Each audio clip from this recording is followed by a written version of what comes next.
Magandang araw mga kaibiyang. Kumusta? For today's video mga kaibiyang, nakita nyo ito? Ito yung opo na bilog. Yung palagi kong pinipitas. Ito siya, matigas na. Pambinhi na ba? Ngayon may gagawin ako nito, DIY ko siya. Gagawin kong mini storage. Lagayan ba ng mga abubot?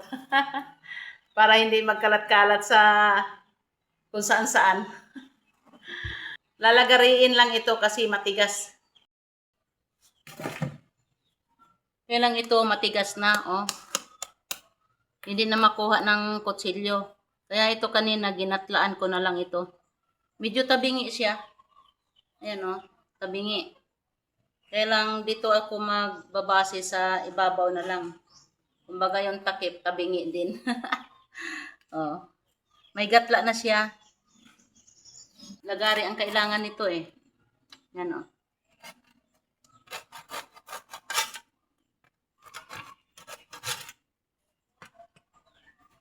Tigas talaga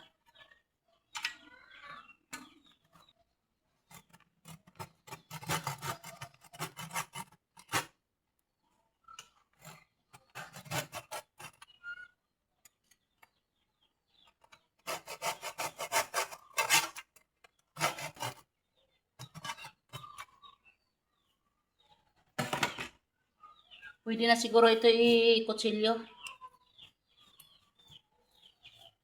Matigas talaga.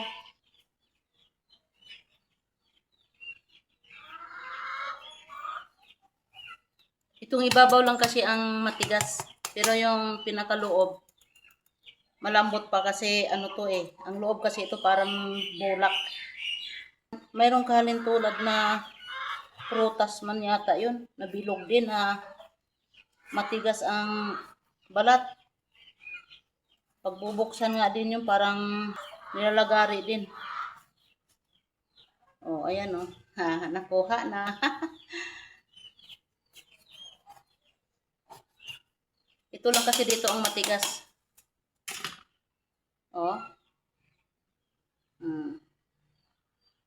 Ayan Yung buto niya itim na, pangbinhi na talaga.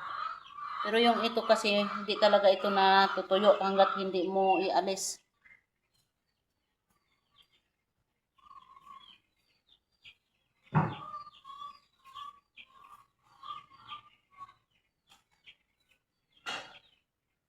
Kailangan ilabas yung parang bulak niya. Kasi mabubulok lang yan dyan sa loob. Hindi naman yan matutuyo dyan eh. Pero yung buto, tutubo na ito eh. Kasi maitim na Talagang pangbinhi na siya.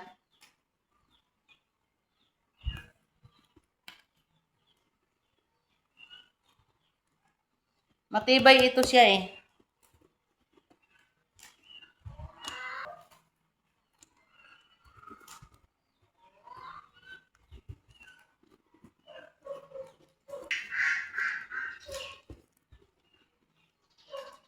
Naalala ko yung lola ko, may ginagawa siyang ganito yung bao ng nyog. Ayan ginagawang ganyan. Tinatabasan lang dyan sa ibabaw. Yun yung ginagawa nilang pantabo sa ilog. Pag naliligo sila, naglalaba. Ang tawag niyan, hungot. Hungot sa Bisaya. Alam niyo ba yon? Iwan ko lang sa ibang lugar kung ano tawag niyan. Ganyan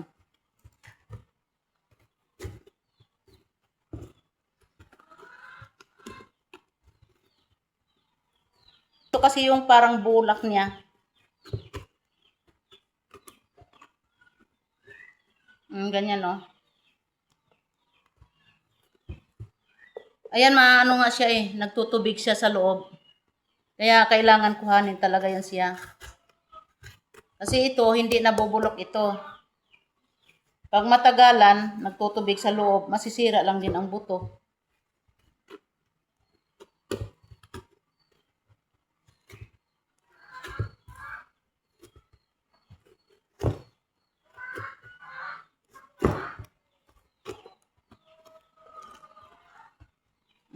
Nagtutubig, oh.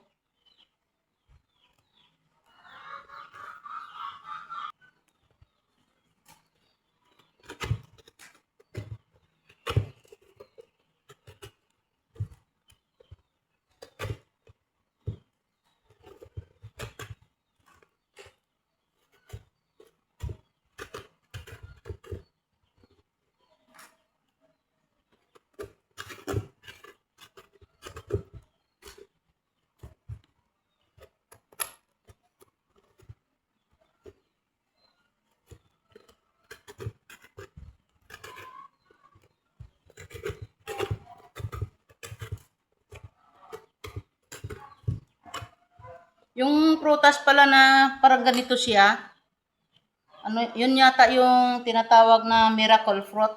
Miracle. Miracle talaga. Yun yung miracle fruit na pagbuksan din, nilalagari dito, yung sa ibabaw. Na, parang ganito din ang laman nito. Parang bulak din. Yung parang laman, yung parang bulak, yun yung ginagamit. Yun lang nakikita ko lang sa iba yun. Pinapakuluan yata yan, yung pinapalabas yung katas.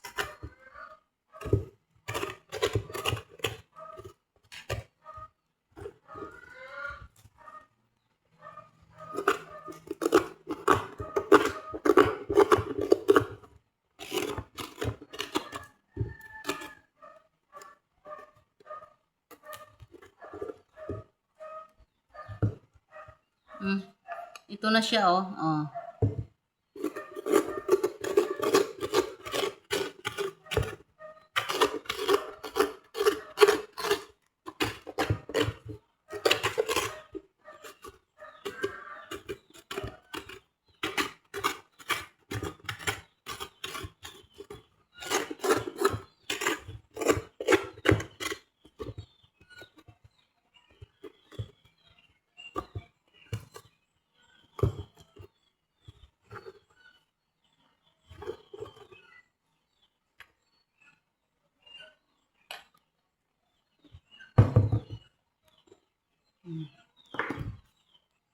O, ito na siya, oh. Oh. Di pa masyadong nasimot. Kasi masyadong, madulas. Patuyo-tuyuin ko muna ito. Pero ito na siya, oh. Tabingi nga lang yung pagkano. Kasi yung, tabingi, nakaganon. Kaya, dito na lang ako nagkuha ng balance. Saka ito yung takip, oh. Pinawisan ako doon, sa paglagari pa lang at saka yung pagkut-kut dito sa lobo. Oh, ayan, oh. Oh, may takip siya. Matibay din ito, hindi yan natatanggal. Oh, lagayan mo ito ng mga abubot mo, yung mga charger, yung mga maliit-liit na bagay na para hindi magkalat-kalat.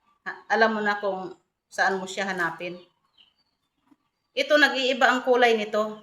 Nagba-brown siya. Yung parang luluma ba kunoy, pero matibay pa din.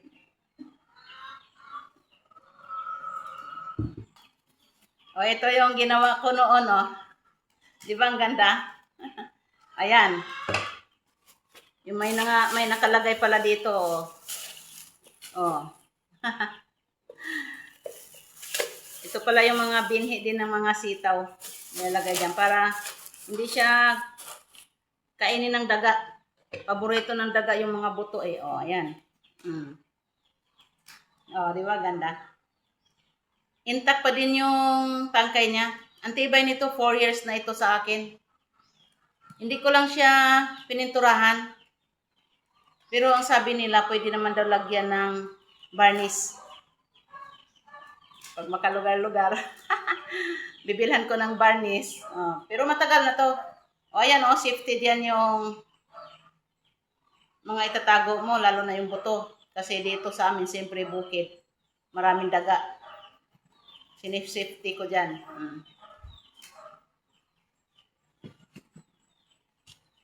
Ito yung pinakauna-una ko ding ginawa. Hindi ko siya nilagyan ng takip. Tinapon ko eh. Kasi ang bala ko sana nito, parang gawin ko lang tabo. Pero ang tibay oh. Kahit, ganunin mo, ang tigas. Ang tigas talaga. Pero pag sadyain mo talagang basagin, talagang nababasag. Pero pag yung hawak-hawakan mo lang siyang ganun or mahila, hindi siya nababasag talaga. Oh, ang tibay. Ito yung pinakauna-unahan. Siguro mayroon na itong mga 6 years sa akin. Oo. Kasi yung upo kasi namin na yan, ang tagal na sa akin yan. Ang tagal ko nang tanim yan. Hindi ako nagpapawala ng binhi.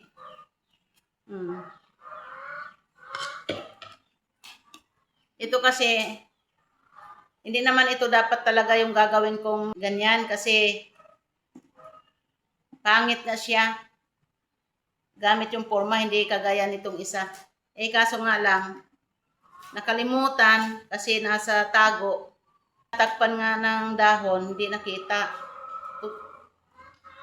Ano na lang siya, na nagulang na. Kaya pinabayaan na lang namin.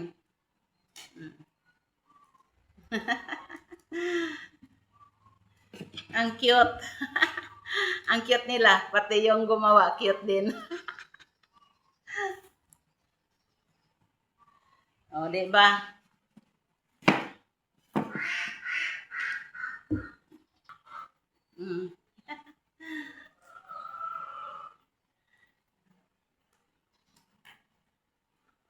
Laki pa sa mukha ko, oh. Kahit yung kasama pa ulo. Oh. Oh. Pero ito kay tatlo na to sila. Babarnisan ko na ito. Ayaw ko na lang, di ko lang sila lagyan ng kulay or pintura.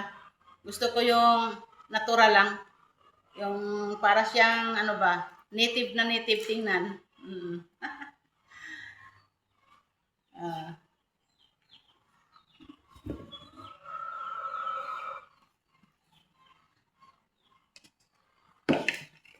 Oh, ito nga din, oh, may nakalagay din. Mga papel-papel. Yung mga ano to eh.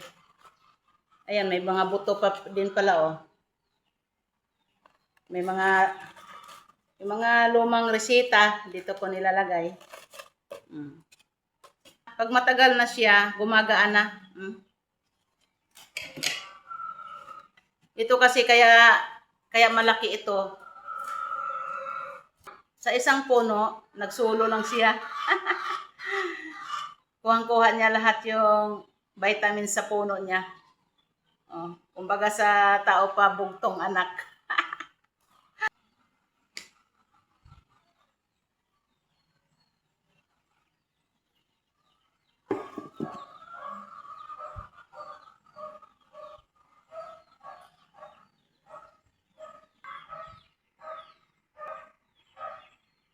Thank you for watching. Paki-subscribe naman para updated ka sa mga next video ko. Bye-bye!